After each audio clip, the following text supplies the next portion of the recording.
Good day, everyone, and welcome to Home at the Hollow. My name is Glennis, and welcome to my very humble kitchen. Thank y'all so much for joining me today. Today's recipe is for a good, almost old-fashioned apple butter.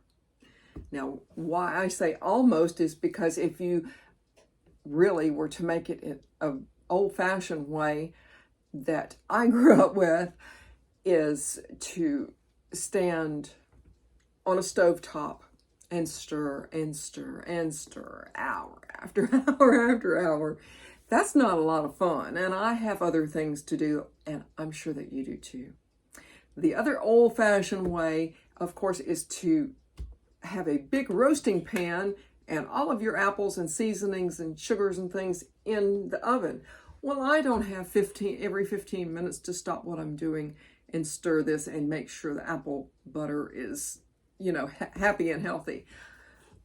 I have been making mine in a slow cooker for several years now. You're not going to sacrifice any of the taste, any of the quality that you're going to produce. And what can I say? This is so good. But without further ado, Glennis's almost old-fashioned apple butter. I hope you give it a try. It's so good.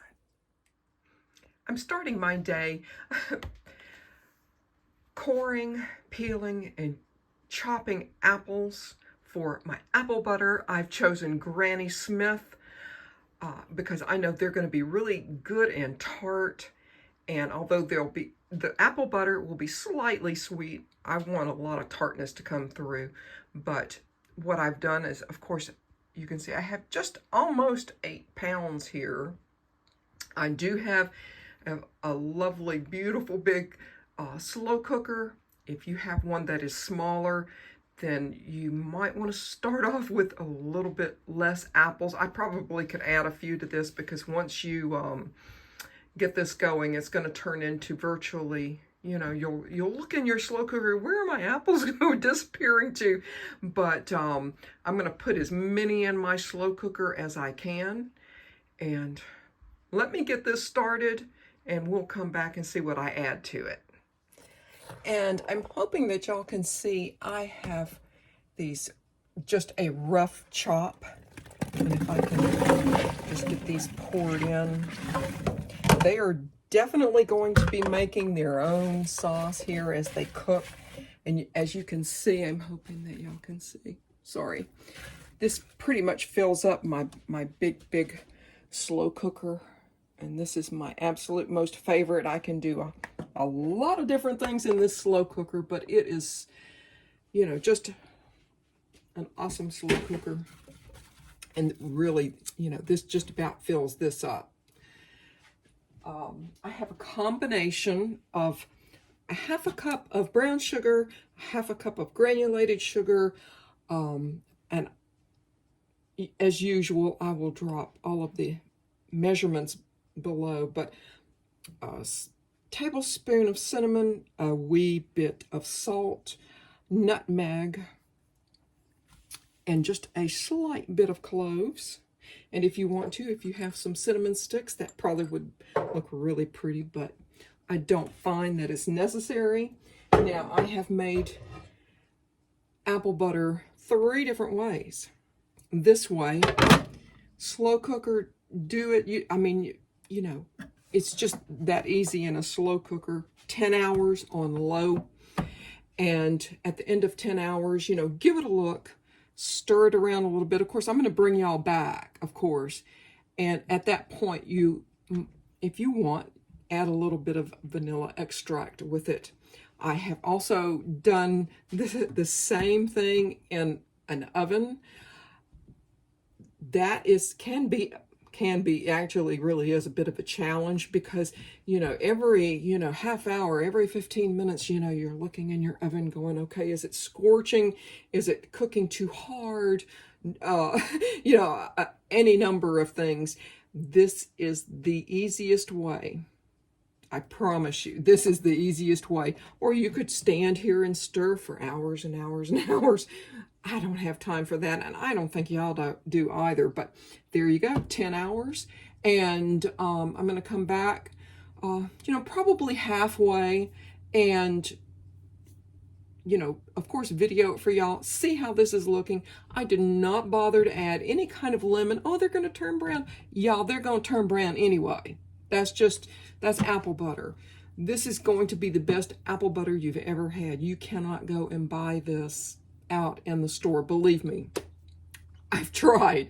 I know, I've definitely tried. I've bought just the commercial stuff at your local big box grocery store, and I'm like, this is disgusting. And it was really not a good thing. There was no spices, no seasonings in it. It wasn't tart.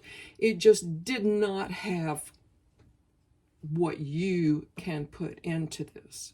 Everyone is going to know, yes, you made this. So I don't think that you are going to need an immersion blender at the end of this process. There's absolutely nothing wrong with having just, not a chunk this big, certainly, but if you have just a little, little chunk kicking around, it's going to be cooked. It's going to be fine. No worries. Now, when I was in Nova Scotia, you could go and you pick apples, or pears. I've made pear butter much the same way. If you want to do a combination of apple and pear butter, I have never done so. I have made pear butter separately and apple butter separately, but I've never done a combination. That probably would be interesting, but I'm just kind of stick with what I know and what works. Now, if I can find pears at a really, really good price, then I might try it. But one of the only reasons, of course, was to serve guests at the end, but you could go and you could pick, I'm talking a big bushel sack full, and for the end, you're going to have whole baked pears stuffed with granola and cranberries, either dried or fresh, whatever you have. But this is going to be so good. I'll be back at the halfway point. I'm getting actually my jars kind of as organized as humanly possible. This particular recipe is not for like canning. This is a recipe to cook it, bottle it up, and for the fridge, and which I suspect, I have never had mine actually last this long, y'all, but probably a good 2 weeks in your fridge, keeping it cold. But what I'm going to do first before I bottle this up is I'm going to take all of this and run this through the hottest, longest dishwasher cycle that I have, and make sure it's hot and dry. Now, when they're hot, the bottles are hot coming out of the dishwasher, I just lay a tea towel down, turn them over to make sure that they stay completely dry. You don't have to allow these to cool off, and then I will bottle my apple butter up, screw the tops on as tightly as possible, and over a period of a few hours, you will hear them start to pop. And that's totally normal at that point. If you feel like it's cool enough to put it in your fridge, go for it. But there you go. Here we are. I've got 3 hours, just a little over 3 hours left. And I wanted y'all to see how this is cooking along. It's looking pretty good. And when I get to the 3 hour mark and it's over, I'm gonna really have a good hard look and see, how firm these are or not. I may extend it, another hour or two. I might bump it up to high, but there we go. So we've done the full 10 hours. Let's have a look and see what this is looking like. I think y'all can see it's looking really very, very nicely. It's still a little bit lumpier than what you want. So I think what I'm going to do is I'm going to put just my immersion blender in here for a little bit And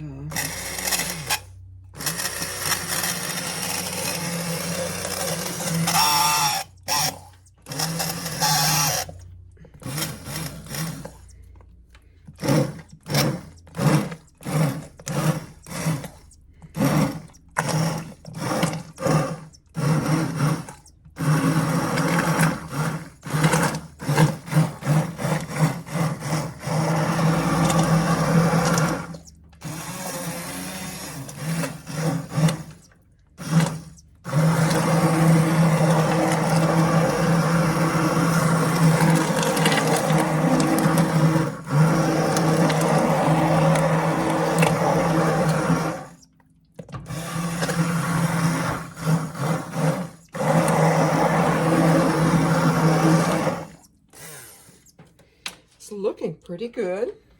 Let's see what it looks like. Now, that looks pretty good to me, but I think what I'm going to do, I'm going to leave it uncovered. I'm going to turn it on high and just allow this to cook probably for another hour or two. You want to come back probably in a half an hour with this on high and see, make sure nothing's sticking or you don't have any hot spots happening on your slow cooker. But yeah, I'm on high. I'm going to let it go for another hour or two. What I've got to do is I am still on high. I've just kind of set mine a skewer just a little bit, enough for a little bit of ventilation and enough to kind of retain some of this really good hot heat. So it did take another hour on high for this to thicken up. And we kind of blended it up a little bit. And oh, I think y'all can see. Oh my goodness. This is so nice. I did have a taste test. It is perfect. As is. I don't feel the need to add any vanilla in this. Of course, if you have your heart set on it, then that's okay too. But I've got my neighbor's bottle right here. And just give her a little bit more. Set this aside.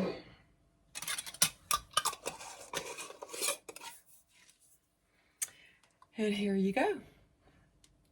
This, I'll let it set out for another couple of hours until I hear it pop, if it does in fact pop. And you can freeze this, given enough space if you want to. This should last probably about at least 2 weeks in your fridge. Keep it in your fridge. But, perfect. And we will have a taste test tomorrow morning. So I have my English muffin toasting. We're going to try this out, and I'm thinking it's going to pop up at any moment. But anyway, I'm sure that y'all remember I used probably about 7 pounds. Now, this was before I peeled them and cored them, so I'm just going to maybe 6 pounds, something like that. But I used a goodly amount of apples for this, and I just wanted y'all to have a concept of how much this made, because it does cook down quite a bit, but you cannot beat the taste of this. And I want to open one, and I want to show you. First, let me grab this, and I want to show y'all the consistency of what to expect. And as you can see the color here as plain as day. And let's see if I can get this a little bit closer for y'all. Or maybe I should turn it this way. And there you go. It is, I'm going to spoon just a little bit of this on here. I left a few apple pieces in here for mine. And they're not going to be hard. They've cooked long enough and hard enough, they are not going to be hard. But I can tell you, I want to show y'all how this looks. This is tastes like you're eating an apple pie.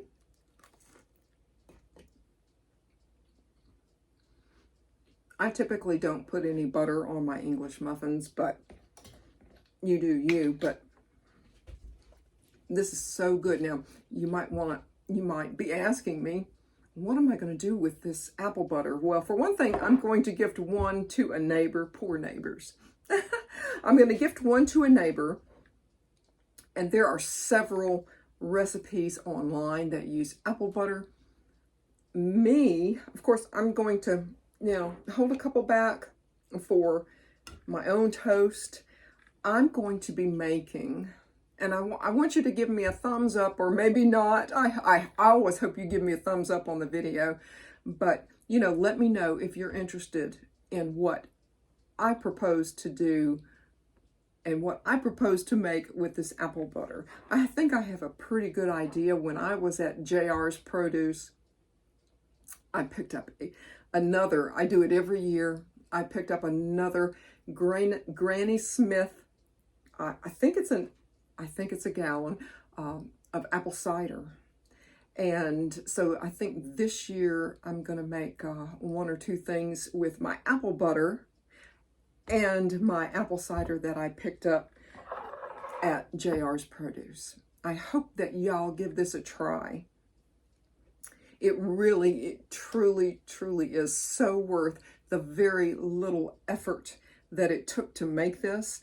I did, and I believe I have it on video, I did, at the end of 10 hours, I looked at it and I blended it and I'm looking at it thinking, I think this can go a little bit longer. I think I can push it. I set my slow cooker on high.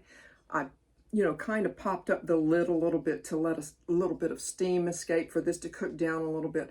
I probably allowed it to cook on high a good hour.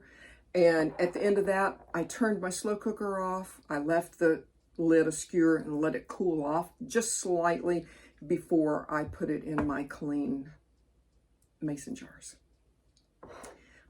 This is so good. I know you won't. Now, you may be able to find apple butter in a big box store. I can tell you it is not going to taste anything like this. Nothing like this. This is tart, slightly sweet, spiced.